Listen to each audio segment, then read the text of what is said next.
got off the ferry today about lunchtime. I thought, no, I'm not going to go home. There's no point rushing back. I don't have to be anywhere till at least Tuesday. So I had a poodle up towards Glencoe, and a munro in Glencoe. I thought, it's getting a bit late to drive home. So I thought, I'll come and wild camp down here. It's a nice spot, isn't it? Down by the river. Nice area for the tent. I'm going to have a little fire over there because I brought some logs back from Uist, so I'll use them up. And we'll sit and just watch life go by down by the river. And tomorrow morning, I think I'm going to get up really super early and go and climb. There's 2 munros at the back of here, I forget the name, but I'll have a look at that in the morning. That's the plan.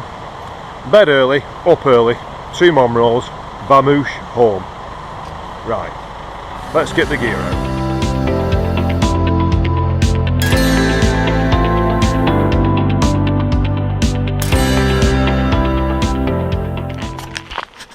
Right, we're up nice early this morning, about 6 o'clock.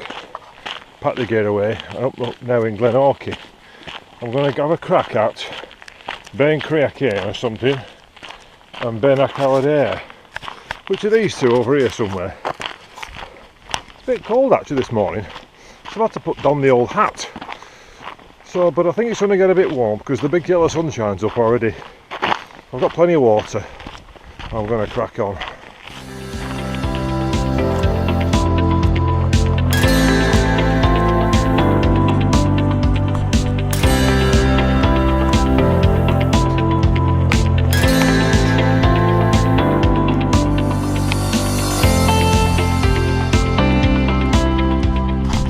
Quite a nice long walk in, up the glen. We'll come here a little bit, through the tunnel, under the railway line. I thought it's a good point to stop to have some water before we start the long slog up there. It doesn't look too bad actually, looks nice and steady. And the clouds have cleared up, so we're going to go up there, along there, on that one, and back down to the Brum Brum. Okie dokie.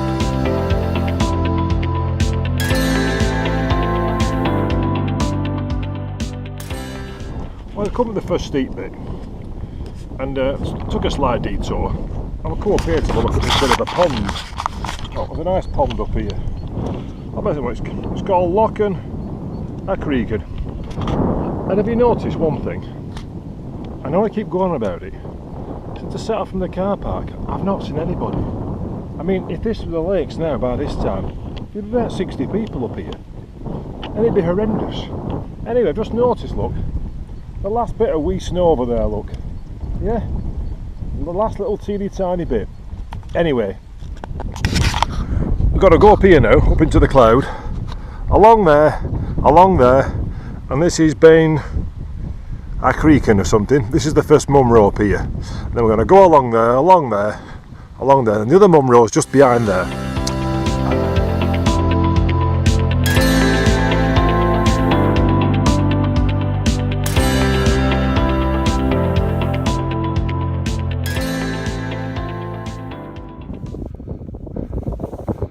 Morning. It's 10 o'clock on a Sunday morning, and I bet you lot are either all still in bed or flopping around in your pyjamas. Where I'm at the top of my first munro of the day, and it's been worth every single step because look at this up here. Look at this. How great is that? Beinn, Glenorchy's down here. That's Rannoch Moor. There's Buckhall Moor. There's Ben Nevis and Glenorchy down here. That's been worth it, surely. Now listen everyone, you might not feel like it, but just get up and do something. You'll feel a lot better, trust me. Right, off to number 2.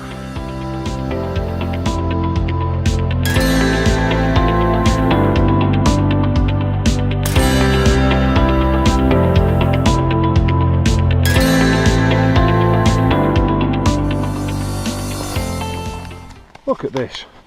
How great is this? Eh? I mean, look at the view. I'm sure you've seen the pictures I just took as well from the top of the first munro, which is 1,100 something metres. It's quite a big one actually. And it's only 10 o'clock and I've done a munro already. And I bet everybody else is still in bed. or out of bed and in the pyjamas, doshing around the kitchen. And I'm now on the way to Munro number 2. When I get there, I'll tell you what it's called, because I've forgotten already. It's no, I'll have to have a look on the map. Right, well, it's not far, it's just up here.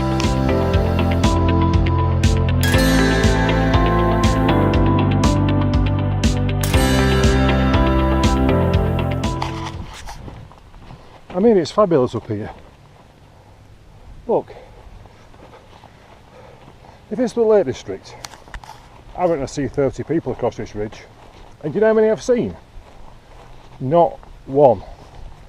And I'm having a bet with myself that I don't see any more till between now and getting back in the car. I hope so, because that'll just finish the day off. That'll make it a perfect day.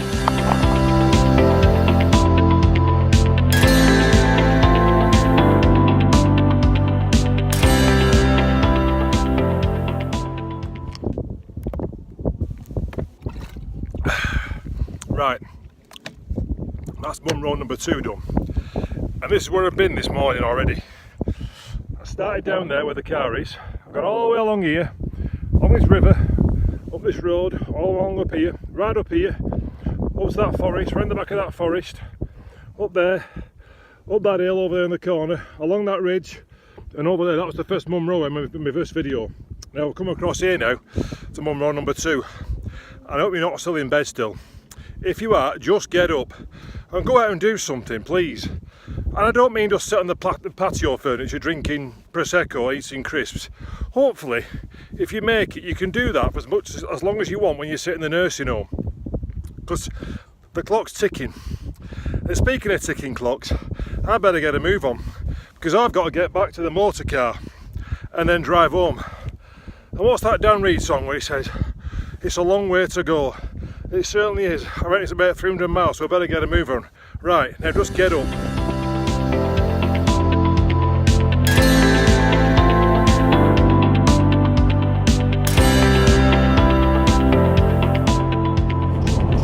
Now normally, I'm usually quite tempted to do what we call a Ross Special Detour shortcut, which basically means just ignoring the route and just going off the side and make it a bit quicker.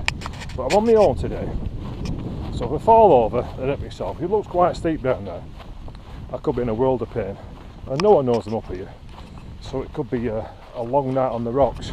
So we're going to have to follow the proper route, which is right along here, down there, down to the Beelac, and back down the valley, or glen as they call it round here, up, and back to the motor car. But I must say, I'm getting a bit hungry. I don't think the 2 Mars bars was enough really, so I think when we get to the Green Belly stop, a good feed I think. Right, onwards.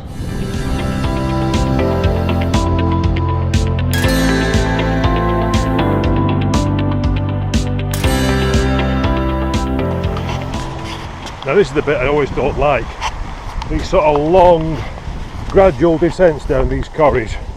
They seem to go on forever.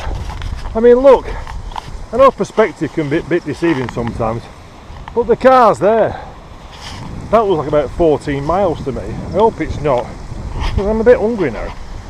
I wish I'd have a bit more to eat when I set off. Right, when I get back to the car, I'm going to eat all the ham and the fresh orange juice, or whatever else I can find in my little plastic bag. I'm bleeding starving. Now we're nearly back at the car now. This is just there.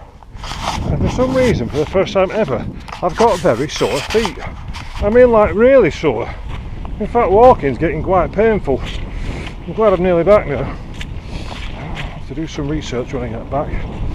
I've never had that before, ever. And I must have walked about 1,000,000 miles. Anyway, nearly back, but it is a bit sore.